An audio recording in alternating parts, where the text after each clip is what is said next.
மாப்பிள்ள, நான் போய் ஐயர்கிட்ட விசாரிச்சுட்டு வந்துடுறேன். நீங்களும் அந்த மரத்தடியில் போய் உட்காருங்க. சரிப்பா.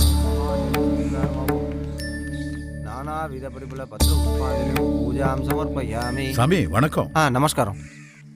என் பேரு ராமநாதன். ஓ, அந்த சீனிவாச ஐயங்கார் சொன்னது நீங்க தானே? ஆமாங்க. கொஞ்ச நாள் வெயிட் பண்ணுங்க. இதோ ஒருத்தர் இருக்கார், இவருக்கு முடிச்சுட்டு இவர் இல்லாம இன்னொருத்தர் இருக்கார், அவருக்கும் முடிச்சுட்டு உங்களுக்கு பண்றேன். சரிங்க சாமி. சரி, பூஜை சாமான்லாம் கரெக்டா வாங்கிட்டு வந்துட்டேலா? அதெல்லாம் வாங்கிட்டு வந்துட்டேலா? இந்த லிஸ்ட்ல ஏதாவது விட்டு போயிருந்தா போய் வாங்கிட்டு வந்துருங்க. சரிங்க, வந்துடுறேன். குழந்தை என்கிட்ட கொடுங்க. பாடி சொல்லும். இந்த முன்னடா இங்க பாருங்க. இங்க பாரு. போட்டோ எடுக்கறாரு பாரு. யார் வந்து பாருங்க. தாத்தா வராரு. தாத்தா வராரு. சரி சரி. நம்ம வாங்கிட்டு வந்த பொருளை கொஞ்சம் செக் பண்ணிக்கலாம்.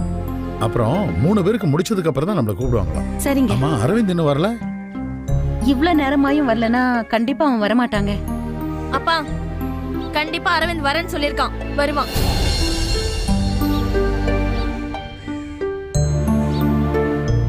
இருங்க, வந்துடுறேன்.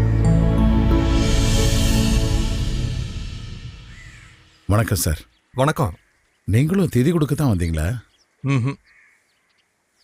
ஐயரு உங்களுக்கு பின்னாடி தான் நாங்கன்னு சொன்னாரு. வேணும்னா நீங்க முன்னாடி பண்ணுங்க, உங்களுக்கு அப்புறம் பாத்துக்கிறேன். அப்ப நீங்க திதி கொடுக்க வரலையா? அதுக்காக வரல, ஆனா வேற விஷயமா ஐயரை பார்த்து பேசிட்டு போலான்னு வந்தேன். ஓ, மொத்த குடும்பமும் ஒன்னா சேர்ந்து புறப்பட்டு வந்திருக்கீங்க. நீங்க வந்தப்ப நான் பார்த்தேன். முக்கியமா வர வேண்டியவன் என் புள்ள. அவன் தான் எல்லாருக்கும் முன்னாடி வந்திருக்கணும். அவன் நல்லதுக்காக தான் இந்த பூஜையே நடக்குது.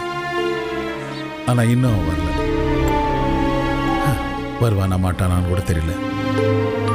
ஏன்டா அவனை பெத்தோன்னு இருக்கு சார். அவனாவது பரவாயில்ல. இன்னொருத்தி பொண்ணு அவனுக்கு மேல இருக்கா. பேசாம கல்யாணமே பண்ணாம ஒண்டிக்கட்டையா இருந்திருக்கலாம் போல இருக்கு சார். சந்தோஷமா இருந்திருக்கலாம். சிரிங்க சார், நல்லா சிரிங்க. என் பொழப்பு அப்படித்தான், சிரிப்பா சிரிச்சு கிடக்கு. மன்னிச்சிருங்க சாமி, தப்பா எடுத்துக்காதீங்க. நீங்க வேதனையில பேசுறீங்க. நான் 4 வார்த்தை ஆறுதலா சொல்லியிருக்கணும். அதுக்கு பதிலா நான் சிரிச்சிட்டேன். என் மேல தப்பு தான். என்னாலதான் சிரிக்க முடியல. நான் சிரிச்சு ரொம்ப நாள் ஆச்சு.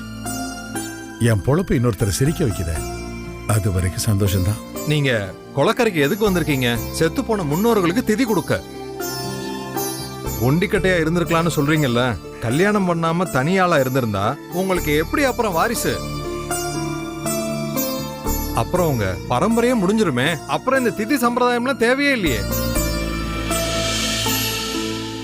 என்ன ஒரு கான்ட்ராஸ்ட், ஐரணி. அதனாலதான் எனக்கு சிரிப்பு வந்தது. ஐரணி, நகை முரண்கிறது வார்த்தை.